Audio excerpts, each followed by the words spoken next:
নমস্কার। শ্যামনগর জ্যোতি লজে ২রা অক্টোবর মহাসমারোহের সাথে পালিত হল দশভূজা সম্মান অনুষ্ঠানটি।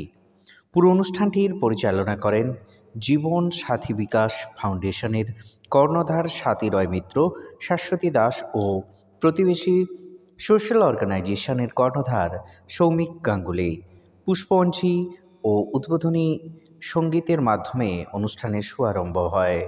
একে একে দূর দূরান্ত থেকে আগত অতিথিদের ও দশভূজার সেই সময় মহান মানুষদের সম্মানিত করা হয়। দশভূজা সম্মানে সম্মানিত করা হয় বিখ্যাত মহান মানুষদের, যারা প্রতি মুহূর্তে সংগ্রাম করে চলেছেন নিজেদের সাথে, সমাজের সঙ্গে প্রতি মুহূর্ত লড়াই করে চলেছেন, জীবন যাপন করে চলেছেন ও পরিবারের দাসত্ব ভুলে তুলে নিয়েছেন সব দায়িত্ব নিজেদের কাঁধে। তাদের মধ্যে ধরা পড়েছে প্রতিবাদী সত্যতা, এবং তারা হলেন সাংবাদিক, সোশ্যাল ওয়ার্কার, ট্রান্সজেন্ডার ও দুর্বারের মানুষেরা। অর্গানাইজেশনের কর্ণধার আমাদের প্রতিনিধিদের জানানো এই মহান মানুষদের সম্মানিত করতে পেরে আমরাও আনন্দিত। তাদের সকলের প্রতি আমাদের P223 নিউজের চ্যানেলের পক্ষ থেকে সকলকে অনেক গুড নিউজ। প্রতিবেশী সোশ্যাল অর্গানাইজেশন ও জীবনসাথী বিকাশ ফাউন্ডেশনের যৌথ আয়োজিত দশভূজা সম্মান 2024 মানুষের পাশে থেকে মানুষের জন্য কাজ করে যায় প্রতিবেশী সোশ্যাল অর্গানাইজেশন ও জীবনসাথী বিকাশ ফাউন্ডেশন। এই দুটি সংস্থার উদ্যোক্তা সৌমিক গাঙ্গুলি, শাশ্বতী দাস ও স্বাতী রায় মিত্র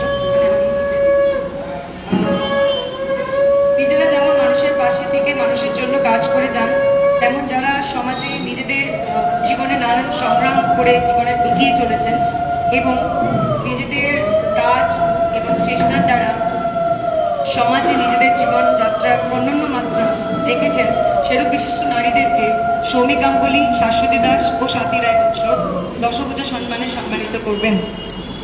সেখানে সমাজসেবামূলক কাজের সাথে যুক্ত থেকে শুরু করে জীবনের চ্যালেঞ্জ নিয়েও এগিয়ে চলার নজির রেখেছেন নানানভাবে সেরূপ বিশিষ্ট মহিলা সাংবাদিকেরাও। এই দশভূজা সম্মানে সম্মানিত করা হবে তাদের। সমাজসেবামূলক কাজের সাথে যুক্ত বহু গুণী ব্যক্তিত্বদের উপস্থিতিতে এই দশভূজা সম্মান অনুষ্ঠানটি খুব শীঘ্রই আসতে চলেছে। আজ সেই দিনটা যে এসে গেছে।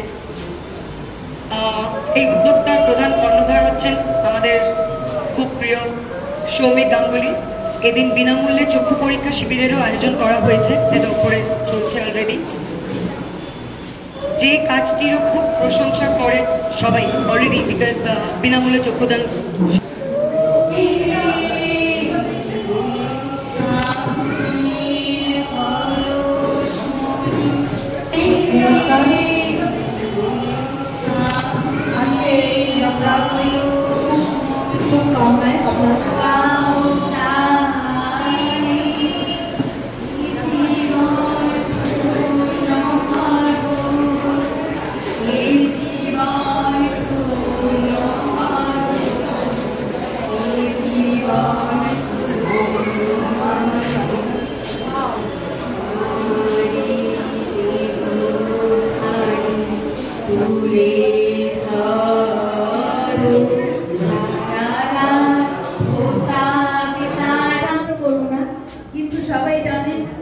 মহিলা সমন্বয় কমিটি যৌনকর্মীদের সংগঠন।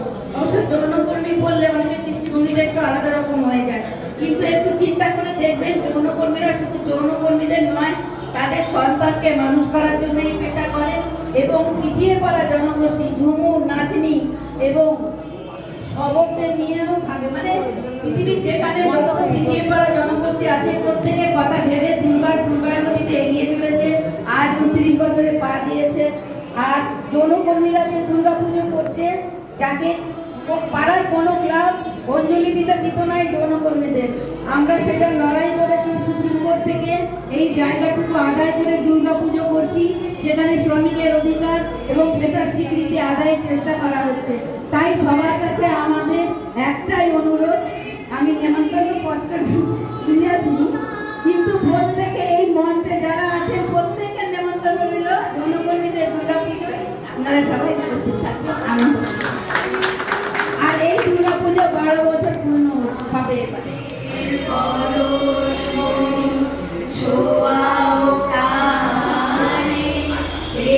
আমাদের মতো আমাদের হয়ে এখন আপনাদের সাথে সবার সাথে কথা বললেন। আমরা সাথে থেকে সমাজের জন্য কিছু বার্তা দেওয়ার জন্য আহ্বান জানাচ্ছি। নমস্কার, আমি স্বাতি রয় মিশ্র। আমি জীবনসাথী বিকাশ ফাউন্ডেশনের ওয়ান অফ দ্য ডিরেক্টর। আর একটা ডিরেক্টর আমার জাস্ট ক্যামেরার ব্যাংক অপোজিটে আছে সরস্বতী দাস। আমরা যৌথ প্রয়াসে উইথ সৌভিকদার অর্গানাইজেশনের সাথে এই প্রোগ্রামটা করেছি আজকে। এবং আমাদের জীবনসাথী থেকে লক্ষ্যটা আমাদের একটা কাকিনাড়াতে স্কুল আছে বাচ্চাদের, যেখানে 30টা বাচ্চা, মানে ইট ভাঁচার যারা গরিব বাচ্চারা হয়, যাদের বাবা মা হয়তো দিনারা দিয়ে খাচ্ছে, সেই বাচ্চাদের 30 জনকে, এখন বোধহয় 31 লিস্টেড কাকিনাড়াতে। আপনারা যখন চাইবেন গিয়ে দেখে আসতে পারবেন বাচ্চাদেরকে। তাদেরকে রামকৃষ্ণ মিশন, রামকৃষ্ণ আশ্রম থেকে কম্পিউটার দেওয়া হয়েছে। তারা এখন কম্পিউটার এডুকেশন শিখছে, খেলাধুলা, ফুটবল, ছেলেরা ফুটবল শিখছে। তো ওরা অনেক আপগ্রেডেড হয়ে গেছে। Next come to Kolkata circle. কলকাতাতে আমাদের অফিস হচ্ছে যোধপুর, জায়গা কতজন কলকাতা চেনে, আমার দিকে তো আছিস, তুই তো জানিসই। And there are many who knows me. আমরা রিসেন্টলি আরেকটা আপনাদের সবার আশীর্বাদ নিয়ে রিসেন্টলি আমরা এই 6 তারিখে, মানে আই গেস ষষ্ঠীর দিন, 6 তারিখ বোধহয় ষষ্ঠী পড়েছে, ষষ্ঠীর দিন আমরা যাচ্ছি পাঁশকুড়াতে। আপনারা সবাই জানেন যে পাঁশকুড়াতে ফ্লাডের জন্য টোটালি বিধ্বস্ত ওখানকার পরিবারের মানুষরা, ওখানকার মানুষরা বিধ্বস্ত অবস্থায়। তো পঞ্চমীতে মানুষ পুজো আমরা সবাই আনন্দ করব, কেউ পুজোয় আনন্দ করব না। কোথাও কথা শোনা হয়েছে যে উৎসবে ফিরবো, কেউ বলছে উৎসবে ফিরবো না। কিন্তু আমাদের একটাই লক্ষ্য, জীবনসাথী বিকাশ ফাউন্ডেশনের একটাই লক্ষ্য, আমরা তাদের মুখে হাসি রেখে আসবো। আপনাদের সবার আশীর্বাদে আমরা যেন ওই 700 পরিবারের কাছে, সে 700 পরিবারের কাছে পৌঁছতে পারি। এবং অলরেডি রিলিফ ফান্ডস এসে গেছে, আরো কিছু আসছে। আপনাদের আশীর্বাদে আরো বোধহয় পেন্ডিং যারা আছে সেগুলোও চলে আসবে। বাট আপনারা সবাই আশীর্বাদ করবেন যারা আমরা সাকসেসফুলি ওই 700টা পরিবারের লোকের মুখে হাসি ফুটে আসতে পারি।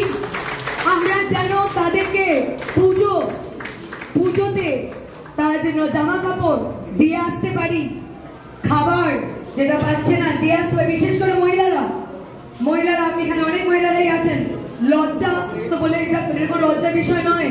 Sanitary napkins the most important thing there. ওখানে এখন কোনো ফ্লাডেড জায়গায় কোনো কেমিস্ট শপ কিছু নেই। তো we have already arranged 500 sanitary napkins for these 700 families. ওকে, তো ওখানে 700টা ফ্যামিলিতে হিসাব করেছিলাম মহিলা অন্তত 500 জন হোক। তো অলরেডি দ্যাট ইজ অ্যারেঞ্জড। তো শুধু এবার আপনারা সাথে থাকবেন, পাশে থাকবেন, এবং আমরা আমাদের লাইভের মাধ্যমে দেখাবো ওনাদের মুখের হাসি। সেদিন হবে পুজো, সেদিন শুরু হবে দুর্গা পুজো, সেদিন হবে দুর্গা বন্দনা। নমস্কার। আর সেই জায়গাটা আজকে পরিচিত হয়ে যাচ্ছে, এটা আমাদের কাছে কিন্তু যারা আজ এখানে উপস্থিত রয়েছে, দেবীপক্ষের সূচনা হয়েছে ঠিকই, কিন্তু অনেকটা বিষাদের মধ্যে আমরা দিন যাপন করছি বলাই যায়। কারণ একদিকে আন্দোলনের মধ্যে এবং অন্যদিকে বাসনের মধ্যে আমরা যারা সংবাদ মাধ্যমের কর্মী রয়েছে, আমি রয়েছি, আমার সহকর্মীরাও এখানে রয়েছে। সুতরাং তারা জানে যে এই মুহূর্তে কি পরিস্থিতির মধ্যে আমাদের রাজ্যের মানুষ যাচ্ছে, এত উৎকণ্ঠা রয়েছে, এত আশঙ্কা রয়েছে। কিন্তু এই সকল কিছুকে একটা দিকে রেখে উৎসবে আমরা সামিল হয়েছি। তার কারণ উৎসব এমন একটা বিষয় এই মুহূর্তে এসে দাঁড়িয়েছে যার মধ্য দিয়ে বহু মানুষের রুজি যার উপর নির্ভর করে থাকে। আর সেই কারণের জন্যই আমরা সবসময় বলি উৎসবে আপনারা খাবুন, কিন্তু হ্যাঁ, বিচারের দাবিতে এখনো পর্যন্ত শহরে, রাজপথে, গ্রামে, গঞ্জে, প্রান্তরে বহু মানুষ তারা বেরোচ্ছেন। সুতরাং তাদের এই যে বিচারের দাবি, এই যে প্রতিবাদ, এই যে আন্দোলন, তাকেও সমর্থন করতে কিন্তু কেউ নিশ্চয়ই ভুলবেন না, এটুখানি আশা রাখি। আর যারা এখানে উপস্থিত রয়েছেন প্রত্যেকে অনেক অনেক শুভেচ্ছা জানাই, পুজো শুভ শারদীয়ার আগাম শুভেচ্ছা, এবং একই সঙ্গে ধন্যবাদ জানাই যারা উদ্যোক্তারা রয়েছেন এত সুন্দরভাবে অর্গানাইজ করার জন্য গোটা অনুষ্ঠানটা। উপস্থিত সকলকে আরও একবার শারদীয়ার অগ্রিম শুভেচ্ছা। ধন্যবাদ।